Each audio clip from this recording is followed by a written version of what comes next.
Yo, you listening? Are you tired of the same clout-chasing gatekeepers, the same sports media, podcast, and radio with recycled takes and no context? That's where Touchdowns and Tangents comes in. See, we're different. We give you culturally concise commentary, context for the culture, in-depth NFL analysis. So get ready and prepare yourself for the tangents. Listen in. You're on the board, sir.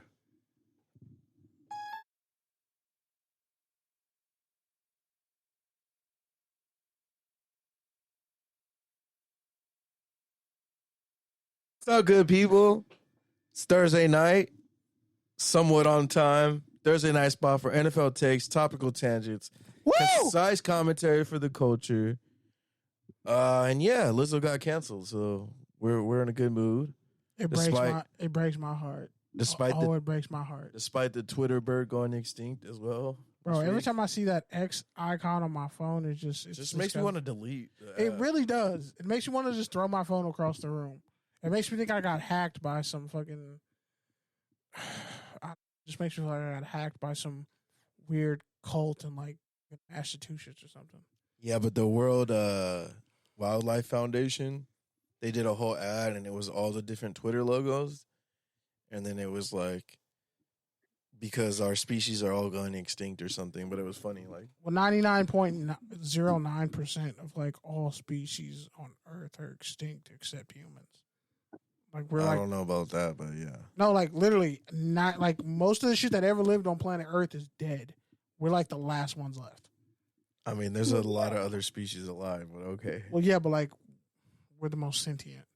You mean like 99% of all species that ever lived? Yeah, there you go. Oh, well then, yeah.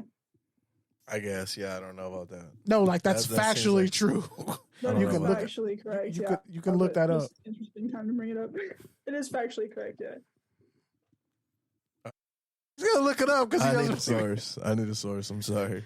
Science, motherfucker. How many millions and billions and trillions of random little species have existed? I don't even know how many species are alive right now. So exactly. I can't even fathom. Dinosaurs and slave ships. Just think about that. That was an error. Exactly. You can't even fathom it. That's why, like, and they're not here. So. And what used to be considered humans, we won't even look like them. We'd be freaked the fuck out by what humans used to look like. Imagine a world with no AC and methane gas everywhere. Everywhere was Vegas in summer. It's an estimate, but yeah, I guess what you're saying is actually correct. Oh, because of the scientific studies and everybody that says it? Because nobody really knows, but yeah, it's estimated. That's the common knowledge. I'm pretty sure I saw a tweet that said aliens saw that $2,000 rent and $13 I'm just backing you guys wage. up. Like, I'm just making you guys look good. Like, hey, you guys know that off the top of your head, and congrats. You're hijacking knowledge. You're hijacking ongoing knowledge that you didn't have. Anyways. I took an evolution class like a year ago, so. But yeah, in case you didn't know, I'm PT Camarillo. He's Kenneth Frank James Barry. Wow, Jared. What the fuck? I'm going to hit you with a guitar, apparently. And she's Nikki McHancock. I don't know how to say your last name. McNaney? That sounds like a secret menu item at In-N-Out. I've never said your last name. How are you going to hire me and then not know how to I've never said your last name. How you going to hire me? You want me to tell you the truth? Yeah. I don't remember anybody's name until like at least the second interaction. I mean, that's fair. Yeah, but we interacted like your slug. Your slug was white girl from Texas with high pitched voice. Like that was your slug for like technically Oklahoma. For like 2 weeks. You get me mixed up with somebody because that ain't it. She said you got me fucked up, sir. Whatever. You said high pitched voice. Yeah, well, when I first interviewed you, high pitched white girl from very Texas. That's fucked up. Bubbly. You were very what's the word I'm looking for? Southern hospitality. My customer service voice? Yes, there you go. Your Applebee's voice? There you go. Well, yeah. I mean, that's how I talk to people I don't know. So. Yeah, I mean, It's called code switching, but it's all good. You should hear my. We all do it. You should hear my fucking customer service voice. It doesn't even sound like. If I talked like this to like a potential employer, no one would hire me. So. No, but like I got like 3 new football clients. I don't remember any of their names. You really shouldn't say that openly. While you're getting paid money to train. Like I don't remember. I don't remember their names until their parent like brings it up. Like, oh yeah, Jeremy. Yeah, Jeremy will be there on Saturday, and I'm like, all right, cool, Jeremy. Now I got his name. All Jeremy's right. not even the kid you're training. That's his older brother. Watch a parent do that to me. Watch a parent do that to me. His name's Jershawn. Just gaslight me to call their kid the wrong name. Jershawn's that little kid you've been doing live. But yeah, I can make it through a whole hour and a half training session without knowing a kid's name. That's what's wrong with these coaches nowadays. It's McEnany, by the way. McEnany. Emphasis on the Mac. Like the White House advisor or whatever her name is. Nobody knows her name. See, I was with you until you. Her last name is McEnany, so yeah. Are you related? You got White House pool? No. Is that what you're saying? No, we're not related. She spells it with like an extra N or some weird shit. I don't know. Oh yeah, it's like people who spell their last name. She's like the head person for the media for Trump's White House or something. The battering ram, like she's the human shield. Yeah, something like that. That's what they are. They're the human shield. I think her name was Katie. I don't remember, but no, me and her we do not associate. It's probably a good thing. So. Yeah, it's like when I see people with the last name Barry, but they spell it with the A. They're fucking serial killers. You can't prove to me that they're not. No, I meant more like she's a white supremacist, but like, yeah, that too. It's the same energy. It's the same energy. Is spelling a name different? I mean, anybody with the name Barry, there's usually something fucked up and wrong with them. Bro, that's how I feel about Nikki's that spell their name Niki, like tiki, like a tiki torch, but with an N. Oh, what? Nikki? You sound disgusting, bro. What in the fucking clan hood is that? Yeah, you're telling that sounds white trash as hell, doesn't it? That sounds like they fucking give cyanide Kool-Aid. Can't wait till we finish kids. this fucking show so I can rant about what I really want to rant about right now. You're looking up the number of species on Earth. I don't know you? why I fucking check my Slack. Just got fucking annoyed. Why do you check your Slack? Because I went to close it. I went to close it right now, and then I had shit, and I was just instantly fucking annoyed. That's your first mistake. You never look at Slack during off hours. Well, I'm salary, so I kind of have to, but yeah. Yeah, good for you. I agree with what you're saying in premise. I only look at my Slack when I'm cracking jokes to coworkers who I know are on the clock right now. They're bored at work, not doing shit, and they're like, because one of my coworkers, he always asks me where are the best food spots out here in Inglewood and Hawthorne. Burger spots, hood spots, and I'm like, go here, try this. Blase. He's like, all right. He loves In-N-Out Burger, and I'm like, dog, In-N-Out Burger tastes like dog shit. It tastes like it tastes like the texture is like the roof of your mouth when you have a cold and you eat ice cream. You can't even enjoy it. You might as well just suck down snow cone residue. Like it's just awful. Soon. All right. Anyways, shit we got to talk about. Let's talk about it. First up, Saquon finally signed the tag. This is old. That already happened. He didn't even sign the tag. He got a 1-year deal that was like $13 million. $11 million. It's okay, Nikki. You moved this week. It's fine. It's incentives. She's high off that Big 12. You're allowed a 1 miss out of your 100 bullet points on this rundown. You're still bad. Your average is still bad. Your winning percentage is in the high 90s. You know, you still shoot 97% from the free throw line. I mean, that's unheard of. So I'll take it. What's this first one? Katie Ledecky breaks Phelps wide receiver Ledecky world record. is? Yeah, he doesn't know shit about. He doesn't know Katie shit about Ledecky swimming. He didn't. breaks. Oh my Now god. he knows who she is. All right, you talk about it then. Yeah, shut the fuck up. You put swimming on my rundown. You talk about it. Hey man, Katie Ledecky, the American hero, bro. she has more medals than Michael Phelps and didn't smoke weed to do it. She dominated at Cal. She was winning gold medals before while she was still in high school. Mm-hmm. The crazy thing is like She beat all the swimmers, Pete. She beat all the swimmers of all she not kinds. only like she's comparable to Michael Phelps, obviously, She surpassed but Michael Phelps. in a way that like Michael Phelps is an amazing like best goat of his sport kind of thing, but it is possible that he will get caught one day, theoretically speaking. Katie Ledecky like will never ever in a million years. Yeah, her records are so ridiculous. She's a biological anomaly. It's absolutely insane.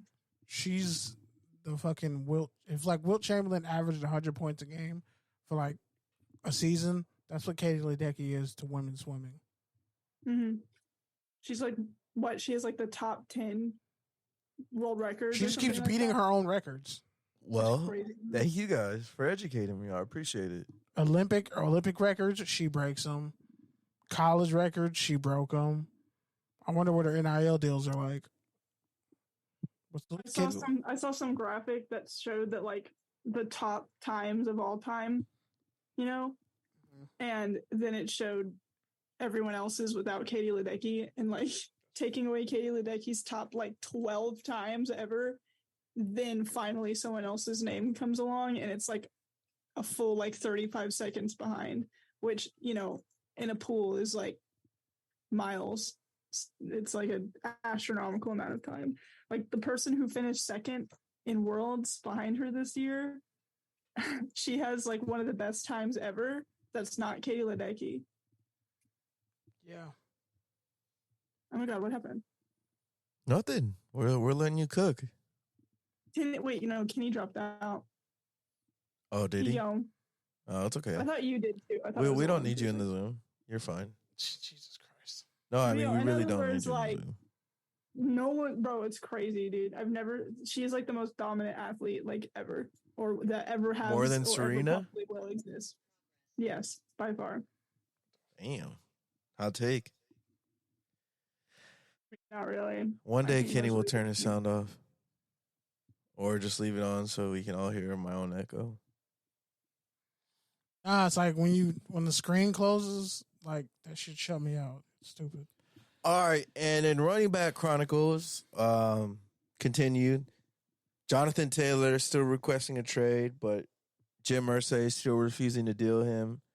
There's reportedly a lot of interest from teams around the league in getting Jonathan Taylor and paying him. So we'll see how that plays out. Sony Michel, two-time champion with the Patriots and with the Rams. Did he win a national championship too? No, yeah. Georgia did not win a national. They won that year? They lost that year? They lost. They did, yeah. Devonta Smith. All right, yeah. Tua with overtime touchdown. Anyways, Michel retires after 5 seasons. 2 Super Bowl rings. Low-key, a bust, but not really his fault. The crazy thing is, he did all that in 5 years, and that's the whole time Stetson Bennett was in college. Played in both LA teams. It's kind of crazy. Retired because he didn't want to deal with Stetson Bennett anymore. He retired to get away from him. He's like, "How you not get your degree, bro?" And then I heard that's cap from like anecdotal whatever. Is it graduation cap? Because I ain't seen a picture of one. This random dude was saying like, oh, like he was in my master's something whatever, and he was 1 year away from getting his master's degree and so. Almost doesn't count. He probably did fucking interdisciplinary studies, which means I just showed up in college just to do the bare minimum. That's not even a major. It's just, let me just show up and take some classes, accumulate to some kind of amalgamation of a degree. Ronald Jones was also suspended 2 games. PDs? Yep. Another bust. That one USC hurt. bust. That one hurt. It did. We all were rooting for him. We were all rooting for you. Classic Tyra Banks line. And Geno Smith was arrested for a DUI, but it's reported he won't face charges. Wait, Geno Smith? What the fuck happened? Yeah, I didn't see that. Yep. Didn't Geno... I thought you meant Geno Atkins. Which I thought Geno Atkins got signed by somebody, but... Nah, he's like 39, bro. I guess I'm tripping. He was like 37 when he was in the league, 36. Can't. Oh, it was from 2022. I don't know why I said it like that. 2022. Damn, bro. Never heard about it. Like, even back in 2022. Yeah, me neither. I know Pete Carroll knows how to keep things under control. Is this fake news? All right. Pete, did you plant this in the rundown just to throw us off? No, I read a report right now. I just Googled it. It's real. Mm-hmm. What's football news, Kenny? Do this, but I guess now I got to do this.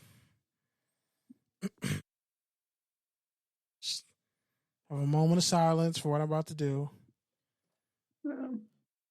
Glaring news about, the Arizona. If I have to say Board of Regents and school presidents one more time, my head's probably gonna explode. Arizona Board of Regents got together, Arizona State. A bunch of schools got together. Big 12 essentially signed off on Arizona, coming to the Big 12. They want to bring Arizona State. Utah might show up. We'll see. Oregon and Washington are probably going to end up in the Big 10. And if you're right, that's leaves the Pac-12 with about 4 schools. So, nah, it's more than that. Sorry, my finger slipped. Let me go. Tagged with a whatever the fuck.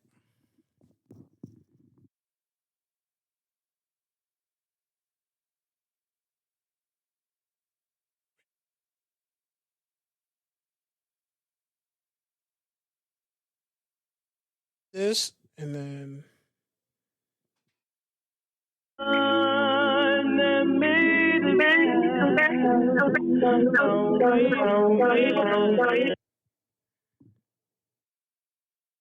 sucks.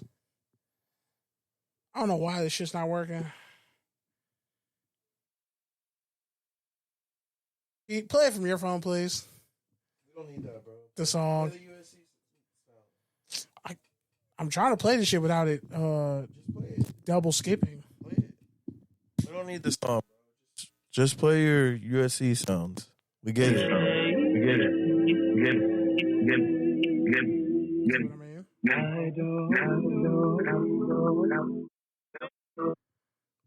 That's why I switched it off, because it's still double playing.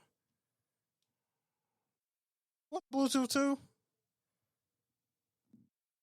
How the fuck would I be on the Bluetooth if you're on the Bluetooth? Bluetooth don't work that way, sir. Bro, shit tripping. It wasn't doing that before. Whatever. Bottom line is, Pac-12's probably gonna die, and I played Boys to Men. It's so hard to say goodbye. It totally would have been funnier if that shit actually played.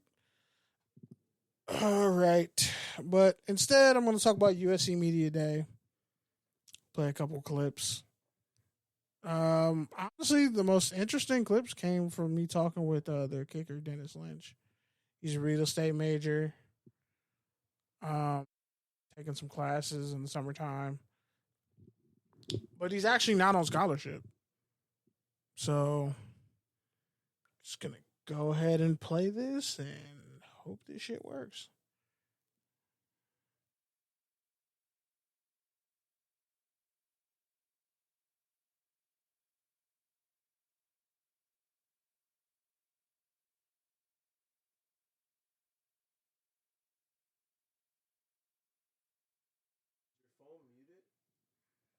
Yes.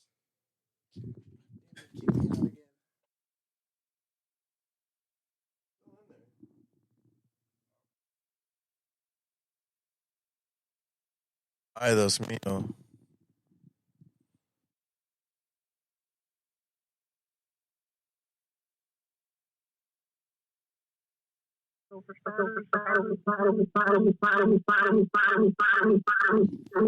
Yeah, I don't think he's going to cooperate today.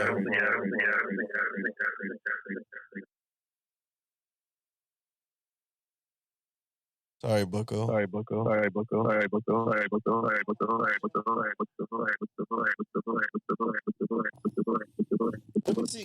me see.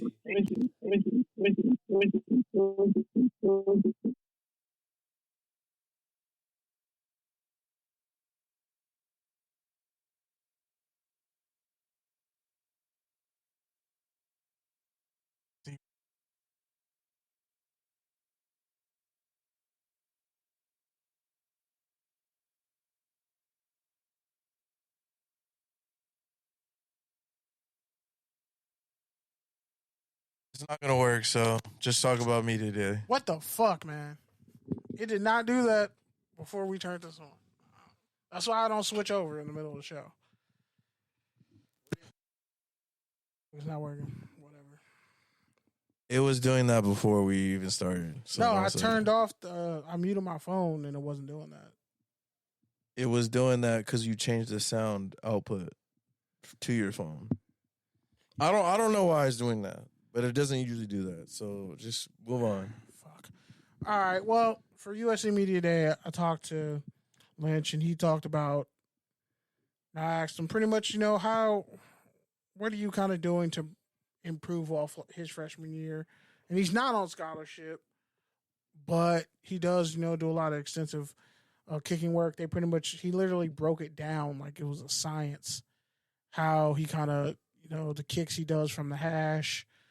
He normally doesn't go past like 55 yards because when you're gonna kick. What if you get out of the Zoom and then play? You don't need to be on the Zoom for the 70th time, like I always tell you. You don't need to be in the Zoom. I'll just leave the meeting. Leave the meeting. You don't need to be in the meeting. Host. We'll make one of us the host when you leave the meeting. Just leave the meeting.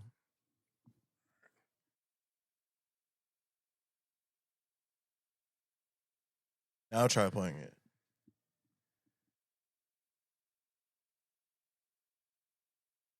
So for starters, how's it been for you kind of building off the season you had, whether it's confidence, strength, accuracy, anything? Yeah, so this off season, after the last season, we kind of went into depth on all the things that I need to do better in the off, to work on in the off season to get better for this season. So we practiced a lot of shorter field goals, running on field goals, tempo field goals, as well as if you break down all the field goals from last season, there's kind of a variation in my tempo to the ball. So the snap, kick, the off time would be different.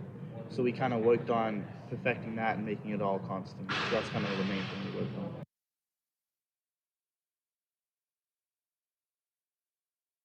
Yeah, this is why you can't be on the boards. You can't multitask.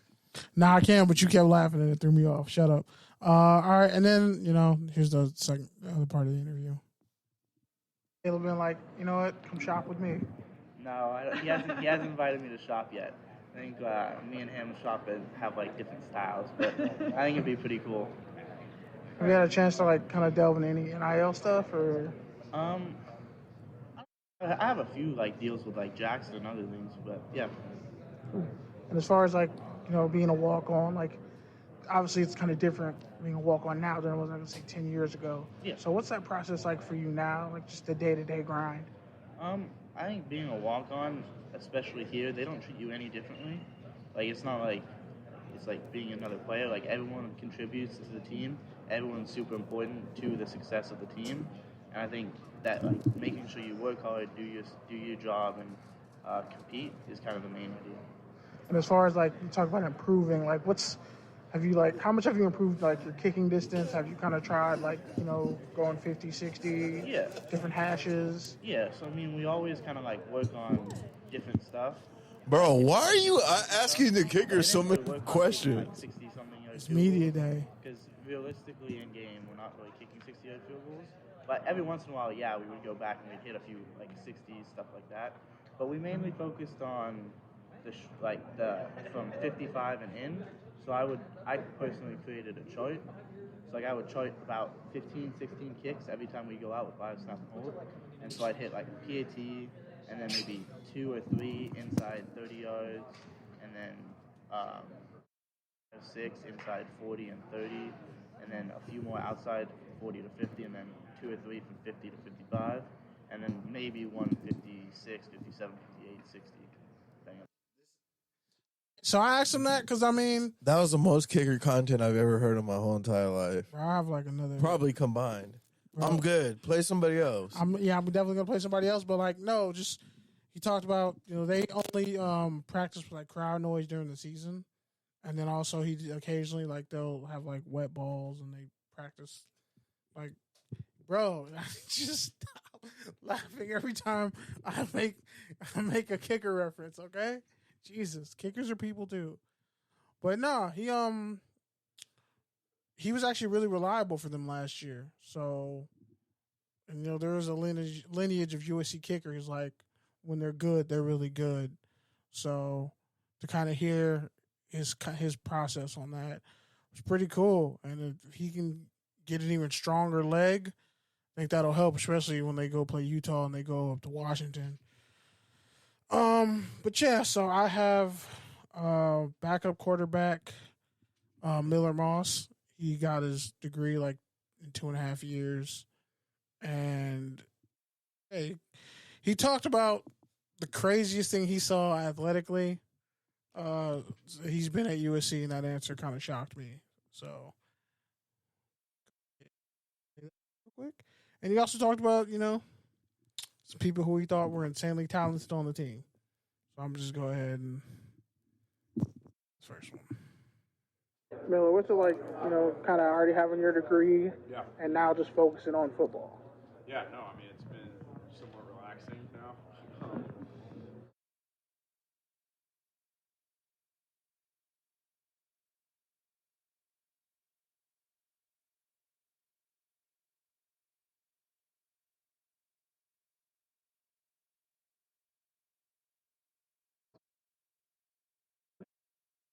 What kind of doors does that kind of open up for you, like whether it's externships or like even like getting, like a master, whatever, just, extra degrees? Like how does that kind of work for you as far as your future? I think the ability to, or the opportunity to get an undergraduate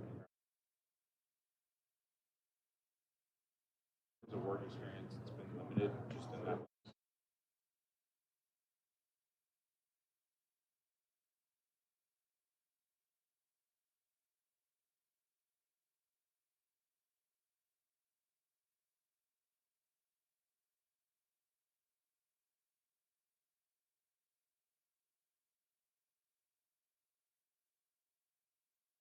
This is why Kenny is not on the boards. This man cannot multitask. I totally can multitask, but yeah. What's the best part about kind of this quarterback room and just how you've grown from the time you've come here? It was Heldman, now it's Riley. Like, what have you just learned just as far as football IQ and how have you developed? Yeah, definitely. I mean, I think like being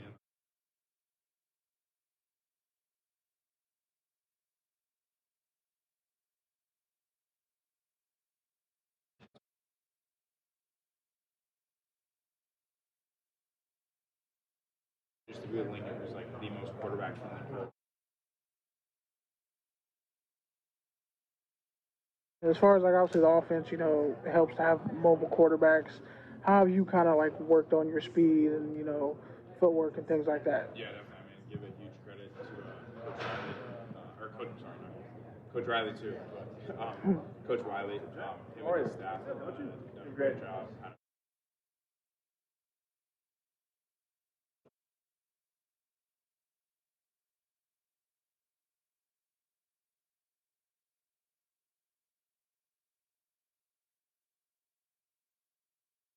And what's like a secret talent you have?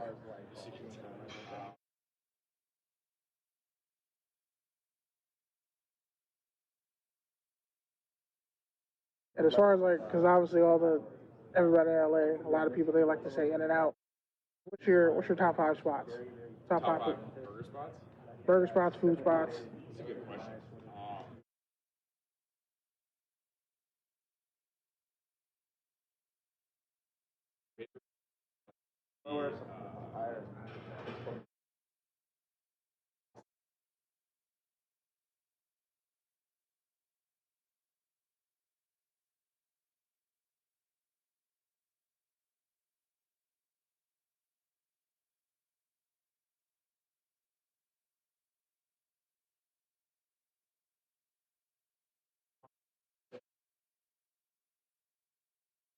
I don't know. I really just eat most of my meals here, to be honest. But those 3 really stick out.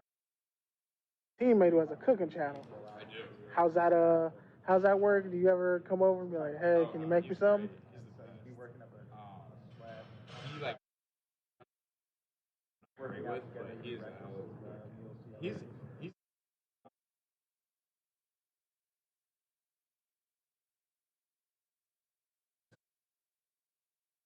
So when you have that debate, because obviously, you know, you got cats from Texas, Louisiana, all over, they talk about certain food spots.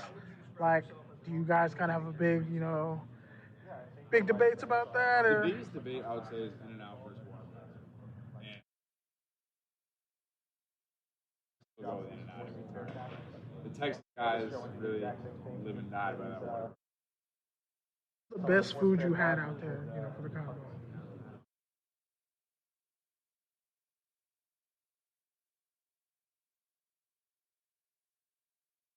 Exactly like PF Chang's or something. Nothing special. Actually, like, just as far as, you know, what you want to accomplish as a quarterback, like, what's the biggest aspect of this offense that kind of just gets you really excited in terms of, because I mean, you've got like 9 guys just right now. You can come in at receiver at any time. It's like, what about the offense is like, you know what? This is fun, like every day. Yeah, no, I would say it's just really the people that I get to work with. You know, I mean, Coach Riley like, creates an incredibly quarterback-friendly environment and kind of arena in which we can thrive in, which he really caters to our strengths and weaknesses, which is appreciative. And obviously, like you said, hard to have super talented guys that you can throw the ball to. So I think all. The freakiest athletic feat that you've seen since you've been here? Does some crazy stuff. Dudes are doing backflips and stuff all the time. The craziest thing I've seen, honestly, is last fall camp in our scrimmage, Lake hurdled somebody.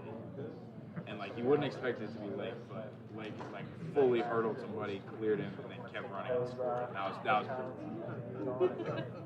pretty cool. All right. Well, Kenny's calling an Uber home. I'm not giving you a ride home after that, man. Hey, man. You just gave me 8 minutes of backup QB. It was content. actually only 4, and sometimes you get really good. Sometimes 4 minutes feels like 8. That's true. But wow. God damn, you actually said that. Wow. No, I mean, for him, it's like he's the backup QB, so he sees a little bit of everything. So it was kind of interesting to hear his insight on some stuff. That stuff was cool. I could have did it without the burger content. Man, it's a real beef that goes on, bro. Like, all these guys are like, they're arguing about just the beef you've been perpetuating for 10 years now. I literally didn't start the beef. I'm not Arby's, bro. I'm not saying you started right it. You're perpetuating it. Not perpetuating it. Because Taj Washington, the senior wide receiver, literally is a chef on the team. Like, they're always hitting him up to cook. And he's, like, thinking about getting, like, an internship or a food truck. So that was really cool talking to him. Can you play someone who actually plays now? All-American safety. Then we can wrap up. I got you. All-American safety. He's from Pasadena. Let's save the long snapper and the gunner content for Anchor. I'm going to need you to shut up right now. So, obviously, last year, you know, you guys talked about getting strong on the weight room and all that. How do you feel like you've done that this offseason? I think I came a long way when it comes to the weight room. A lot of weight. Coach Wiley, he's been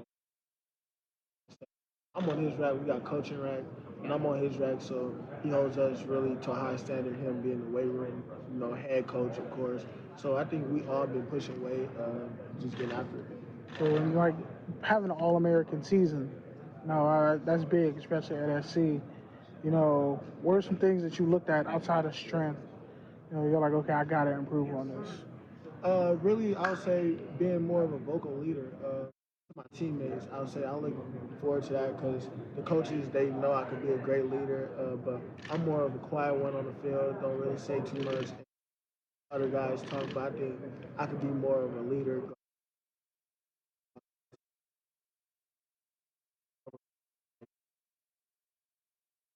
As far as like draft grades, was it ever even a consideration to leave? What? Was it ever like a consideration to leave early?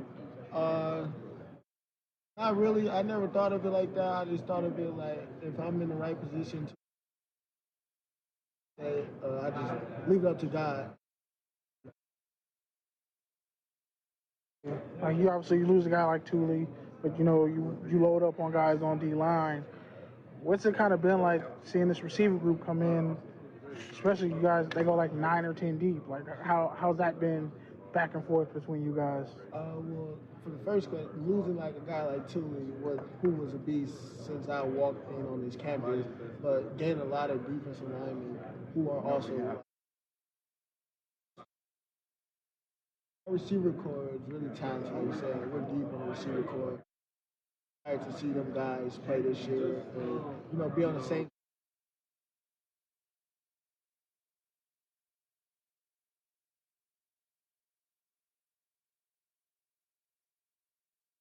For all the DBs, who do you feel like is kind of taking a really big jump and just improved since last season? I wouldn't even say there's one just specific. Say our whole DB core. I think we carried a chip on our shoulder this year, coming in this year, knowing that a lot of people kind of.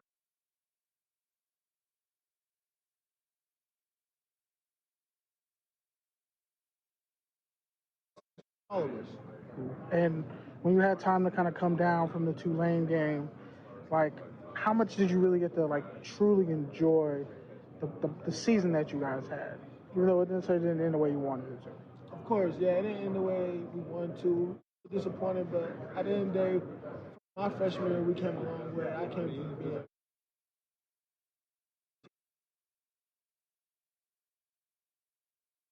Yeah, like 11-3. 11-3. So that's a major jump.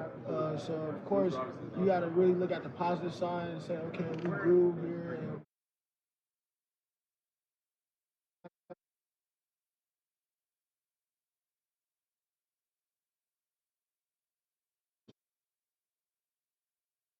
And being from like that, like how you feel like the fans are gonna come out this year, especially coming back for another year. There's a lot of IE guys on the roster. Like how is that unit kind of clicked up with everybody knowing that like, yeah, you came from this place, we came in high school. How's that feel? So we got a lot of kids from IE, from Los Angeles. I'm from Pasadena, so everything's close to each other. We all know each other, like the areas they're from. So Cali, everybody really from Cali, and we got.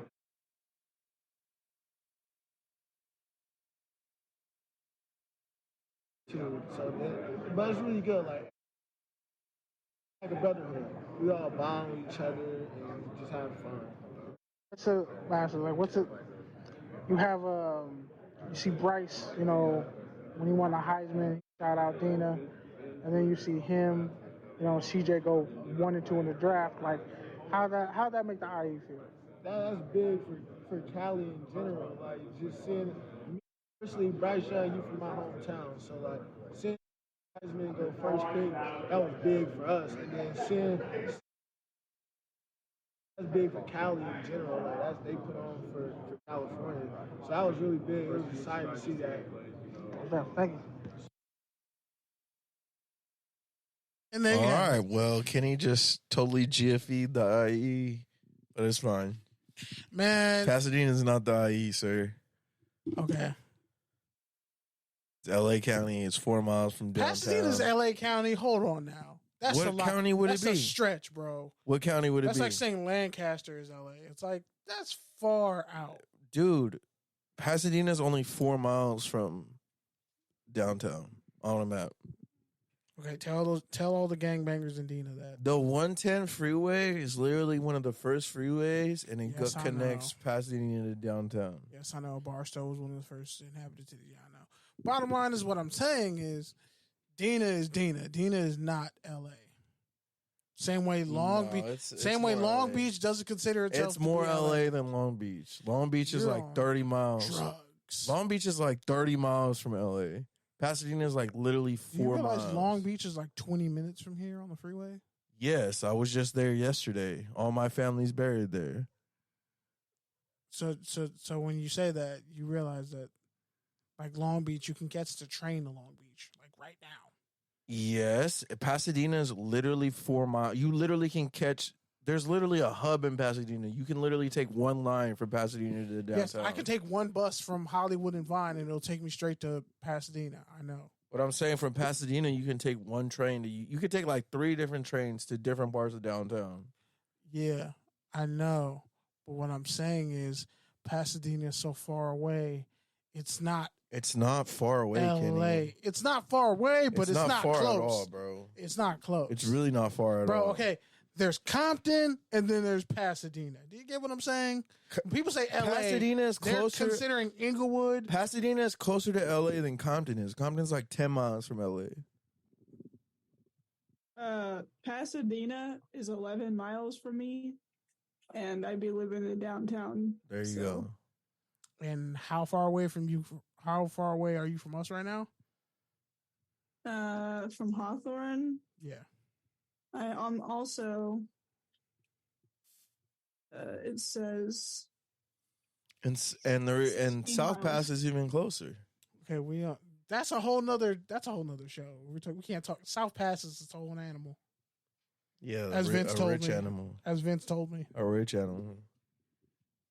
It's 11 miles from me to Pasadena and 16 miles from me to Hawthorne. Sure, Long Beach is closer. And you said 30 Long miles, Beach bro. Is like almost Long Beach is almost 30 miles from me. let's ask the guy who doesn't drive how far everything is Bro, from everything. you said Long Beach is 30 miles from Hawthorne. That is wild. I said 30 miles from downtown. It's 25 miles from downtown. There you Yeah, go. I'm not arguing that, but I thought you said Kenny, Long you Beach need was- to just hold this L, bro. You called Pasadena the E. There's a lot of people I who will admit that. fuck you up, bro. I mean, square up then. You're a long way from Pasadena. But no, my point is, Dina doesn't consider themselves L.A. the way like Compton and Inglewood consider themselves L.A. Long Beach, which doesn't consider itself L.A., even though it's hella close. But that's a whole nother issue. Bottom line is, he's taught, that was All-American safety Kalen Bullock, by the way. He definitely looked jacked from the last time I saw him, from the Cotton Bowl. He looked like he put on, I think he's like 190, almost 195 now.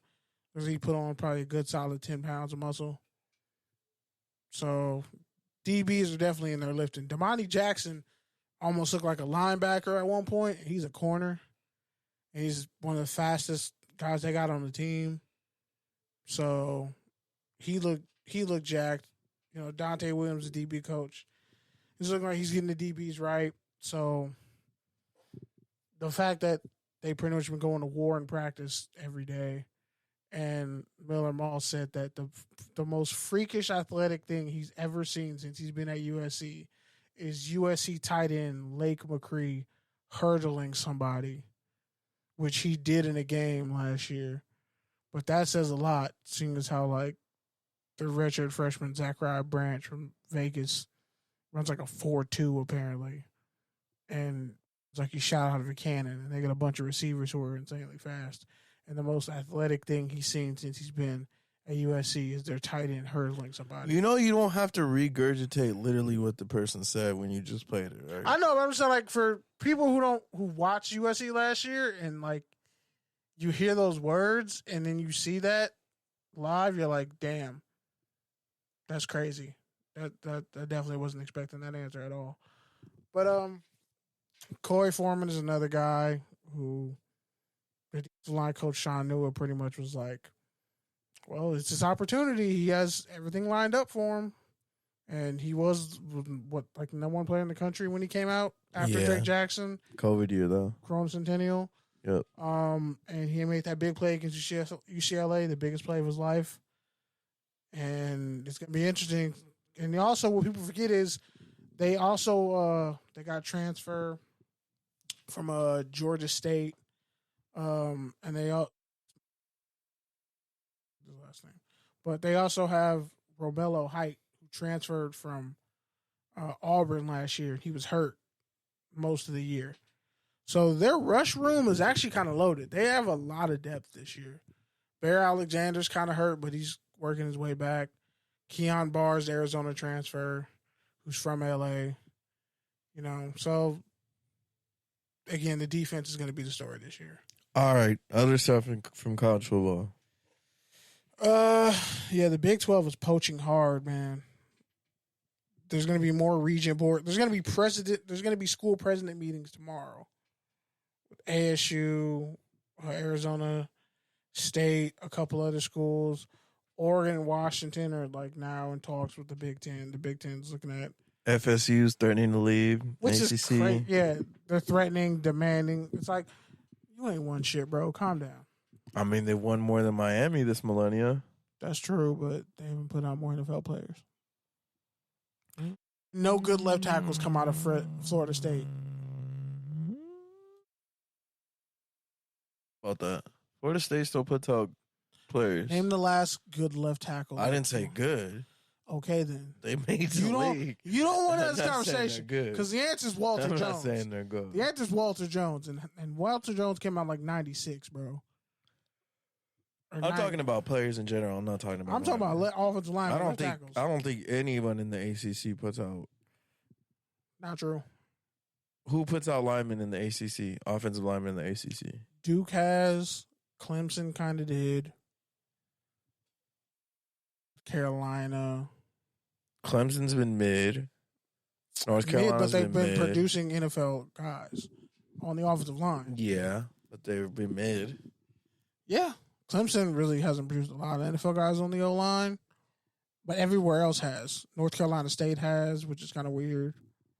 Again, They're Duke, all mid. They're all those schools. Like, yeah, they have like one left tackle, right One or two tackle guys. go in the 5th or 6th round. a guard. Yeah, but nobody's really building their team around an offensive lineman from the ACC. There's also reports that like Oregon and Washington, even if they get partial payments from the Big Ten, it'll be like $35 million a piece, which is more than they would get in the Big 12. Also, we got to talk about this. Nikki, your people from OU, some dude called out former USC long snapper Jake Olson because they talked about Oklahoma and USC. And obviously, Olson came with the facts. Dude got butthurt and said, "You're not even blind." Which there's been I holes. have no idea what you're talking about. Not gonna lie. You can Google it. Jake Olson and some crazy ass Oklahoma fan were going back at it on the internet, and he literally said, "Like, bro, you're not even blind." He hit him with the Stevie Wonder, which is crazy. Oklahoma fan, a random Oklahoma fan, Yes, they're going back and forth on Twitter. And was going back and forth with the long snapper at USC. former long snapper Jake Olson, and Olson is legally blind, impaired. like legally blind as hell. Like, there's been stories on him since he was like 8. Pete Carroll got him on. So like, and then what? saying like the Big 12 fan bases, former Big 12 fan bases, and OU been real spicy lately. That's all I'm saying. Okay, I mean, like, I don't know. I mean, it was just some random fan talking shit. I mean, people do that all the time. But it was like, to say a blind dude's not blind when he's clearly blind. Like, there's evidence of him being blind. Like, he has a YouTube channel. I'm like, damn, I didn't know Oklahoma was was giving out that kind of venom. Like an Oklahoma player or an Oklahoma coach or an Oklahoma alumni, then like whatever. But if it's just some random white trash fan, like I don't. Yeah, sounds like he sucks. I just got all right. Moving on. I got one last question though. Because there was a report that Texas A&M might try to sneak back to the Big 12. How would you feel about that if it happened? That's not gonna happen. I know for a fact. I literally like bet my soul, my mortal soul. I don't think you should do that. My mortal soul will burn in hell for eternity if that happens. Good Lord, that is dark. I feel like Florida should go to the ACC so they'd actually have a chance to compete. They'd actually get. I mean, they can't win the SEC East. What the fuck? Like, what are they gonna do? Get 10 wins in the ACC. Well, thankfully, there's no more divisions in the SEC this year or going forward. So, because I always thought Texas A&M should have been in the East and not the West, because that's just bullshit. That wasn't really fair to put I agree them. with that. Like, hey, you gotta beat Oklahoma or just get your shit clapped every year. And they've managed to pull out victories against Alabama. And then when they get beat, it's like, well, they're not doing great. Like, they fucking beat Alabama. Like, not everybody does that. But if I don't know. I mean, I fucks with Texas A&M, but like, if we played that game 100 times, I think 99 times Alabama would win. So it only takes one. I mean, Texas A&M was beating them about like 4 times, 3 or 4. Right. I'm just saying. I think if it was Texas A&M versus Georgia, I think a lot of those Texas A&M recruits stay, knowing they're going to be in the fucking weak ass SEC East. That's all I'm saying. I'm confused on what you're saying. Like that you think that Texas A&M should move to the East because why? No, I'm saying that they got a raw deal by being put in the SEC West when they first moved, because the SEC East is trash. It's just Georgia and Florida and maybe Vanderbilt and maybe kind of Kentucky, but not really. Vanderbilt. Not Vanderbilt. The one year they were good. The 2 years they were good. I mean, what's going to happen when Oklahoma and Texas game? I mean, it's not like they're going to put Oklahoma and Texas in separate conferences. There's no divisions now, though. So it's like they get off scot-free having no divisions, which is like Texas A&M is probably like, these fucking assholes. We have